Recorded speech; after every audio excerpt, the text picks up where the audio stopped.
बात है, मैं राम जय श्री राम तब बोलूँगा जब मेरे पेट में अन्न होगा। जब मेरे 10,000 पेट खाली हैं तो वो कहाँ से जय श्री राम बोलेंगे और कहाँ से राम राज्य की कल्पना करेंगे। हम तो वो दिल्ली के ठगे हुए लोग हैं जो हमसे वादा किया गया था। ये देख लीजिए, दिल्ली के विधानसभा के जो अध्यक्ष हैं, ये उनका बयान है कि हमारी सरकार बनते ही 60 दिन के अंदर आपको रोजगार देंगे। 3 साल होने जा रहे हैं, आज तक हमारी सुध नहीं ली गई है। राजघाट पावर हाउस पर हमारा धरना चल रहा है। सर, जो इनका ट्वीट है कि मिलकर निवेदन किया जाए, इनका रोजगार वापस दिया जाए, क्या आपको रोजगार वापस मिला? देखिए, अगर हमें रोजगार वापस मिला होता तो हमें यहाँ पर इकट्ठा होने की जरूरत नहीं होती, क्योंकि वो इसलिए क्योंकि ना तो हम किसी पार्टी से जुड़े हैं, ना हम किसी के पार्टी के कार्यकर्ता हैं। हम तो वो दिल्ली के ठगे हुए लोग हैं जो हमसे वादा किया गया था। ये देख लीजिए, दिल्ली के विधानसभा के जो अध्यक्ष हैं, ये उनका बयान है कि हमारी सरकार बनते ही 60 दिन के अंदर आपको रोजगार देंगे। 3 साल होने जा रहे हैं, आज तक हमारी सुध नहीं ली गई है। राजघाट पावर हाउस पर हमारा धरना चल रहा है। देन दूसरा, ये जो यहाँ पर प्रोग्राम चल रहा है, ये कोर्ट की जो वर्डिक्ट है, ये 1 या 2 दिन पहले आई है। लेकिन ये जो प्रोग्राम था, जो गलत तरीके से लोगों को निकाला गया, ये उनकी आवाज़ के लिए था। ये तो अब राजनीतिक मसला है, कोर्ट ने जो ऑर्डर दिया हम उसमें नहीं जाना चाहते। मैं आपको लेके चलना चाहता हूँ दिल्ली की सुरक्षा से जुड़े मुद्दे को। ये वो बस मार्शल हैं जिन्होंने अपनी जान पर खेलकर दिल्ली की महिलाओं को सुरक्षित किया, बुजुर्गों को, बच्चों को सुरक्षित किया। ये वही बस मार्शल हैं जिन्होंने कोरोना काल में अपनी जान पर खेलकर दिल्ली को सुरक्षित किया। ये वही बस मार्शल हैं जो एक छोटी सी नौकरी में अपने बच्चों को पाल रहे थे। ये वही 10,000 में से 45% बस मार्शल हैं जो कि किराए पर रहते हैं। और ये वही 1 से 5% एक महिला है जो कि सिंगल मदर हैं। 10,000 में से ऐसी महिलाएं हैं 5% जो कि सिंगल मदर है, जो कि इसी छोटी सी नौकरी से अपने घर परिवार, बच्चे, बूढ़े माँ बाप को पाल रही थी। 2 राजनीतिक पार्टियों में हमारे जो 10,000 लोग हैं वो पिस गए। पिसने के बाद में खूब राजनीति हुई इस पर।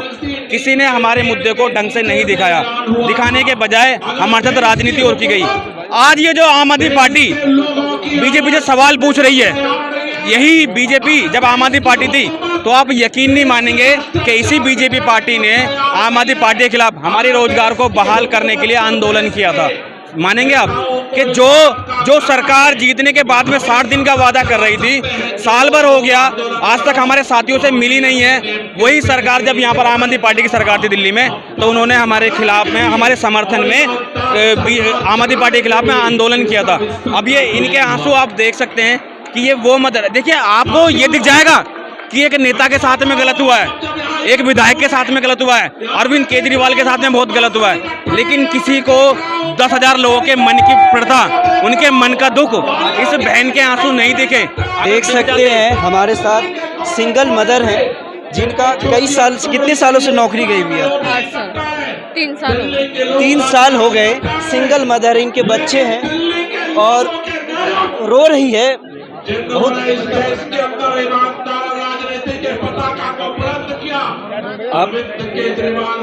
बहुत अफसोस वाली बात है कि भारतीय जनता पार्टी को सोचना चाहिए इस महिलाओं के बारे। महिलाएं दिल्ली की मुख्यमंत्री है रेखा गुप्ता, और महिलाएं के बारे ना सोचे तो बहुत ही अफसोस की बात है। तो अभी आपका घर कैसे चल रहा है ये जानना चाहूँगा मैं। बहुत परेशानी हो रही है सर, बेटे की फीस नहीं जा पा रही है, बहुत दिक्कतें हो रही। प्राइवेट नौकरी करने जाओ तो वो 40,000 50,000 मांगते हैं। घर में झाड़ू बर्तन करें किसी के तो वो भी टाइम से नहीं देते। तो आपको क्या लगता है अरविंद केजरीवाल आपके नैया पार करेंगे? यही लेकर आए, उम्मीद लेकर आए, बाकी देखते हैं कि कौन कितना साथ देता है। सर, अभी आप प्रोटेस्ट कर रहे हैं, मैं जानना चाहता हूं क्या अरविंद केजरीवाल दिल्ली के मुख्यमंत्री आपके नैया पार करेंगे? आपको उम्मीद है कि इनके रिहाई होने से आपको कुछ फायदा होगा?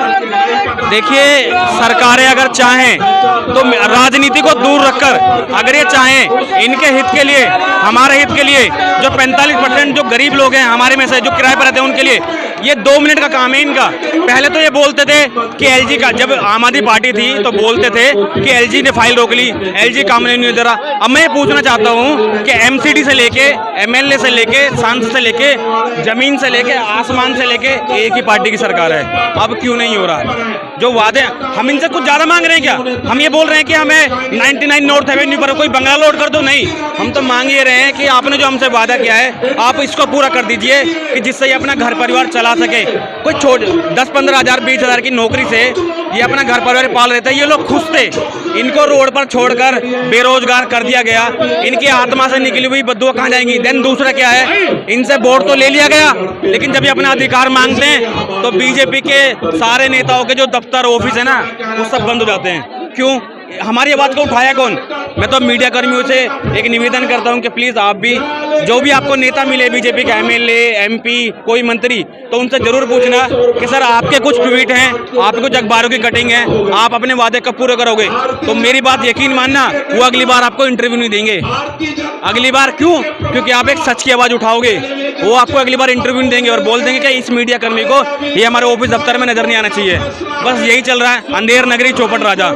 हमारे जो मोदी जी देश के प्रधानमंत्री माननीय, उन्हें अलग अलग देशों में एक सर्वोच्च सम्मान मिलता है, लेकिन उनसे कोई ये पूछे कि आपके देश में, देश की राजधानी दिल्ली में, और दिल्ली में 10,000 वो लोग जिन्होंने अपनी जान पर खेलकर दिल्ली को सुरक्षित किया है, वो 10,000 लोग जो 60 दिन के अंदर बीजेपी ने वादा किया है उसको पूरा नहीं कर पा रही, उसके लिए दर-दर भटक रहे हैं। इनकी आवाज़ कौन सुनेगा?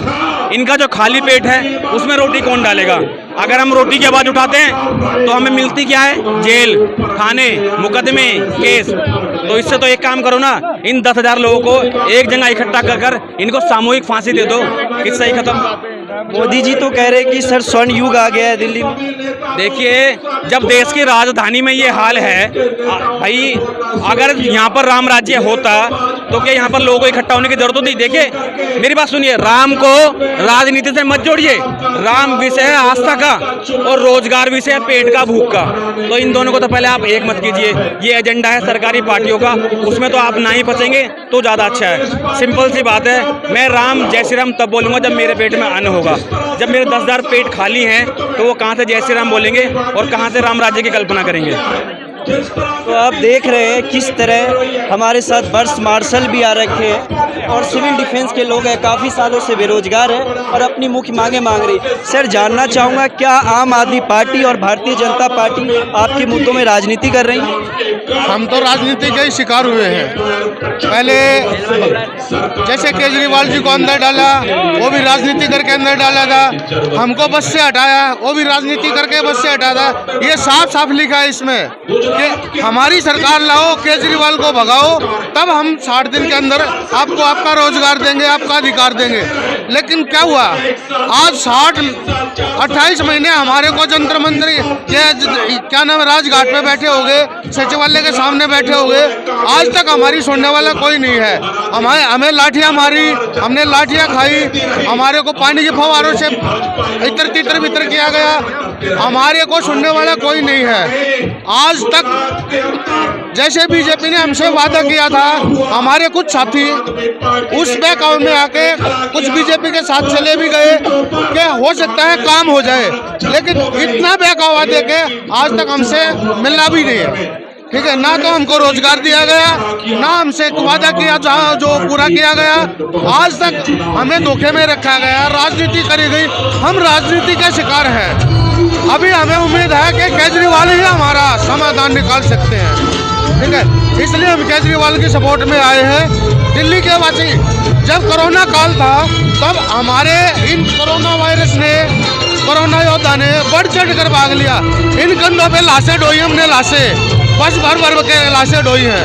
ठीक है, डीटीसी बस भर के लाशें ढो के उनको अंतिम संस्कार करवाया है। 2-2 लाशें हम अपने कंधों में लेके गए हैं। अब क्या बताएं, जैसे हमारे साथ राजनीति का खेल खेला गया है, ऐसे किसी ने नहीं खेला।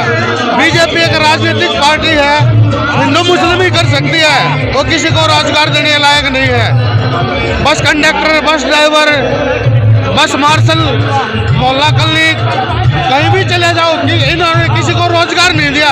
ये सिर्फ नाम बदलने वाली सरकार है, काम करने वाली सरकार नहीं है। देखते सीधा सीधा साफ आरोप है कि भारतीय जनता पार्टी नाम बदलने वाली सरकार है, काम बदलने वाली सरकार नहीं है।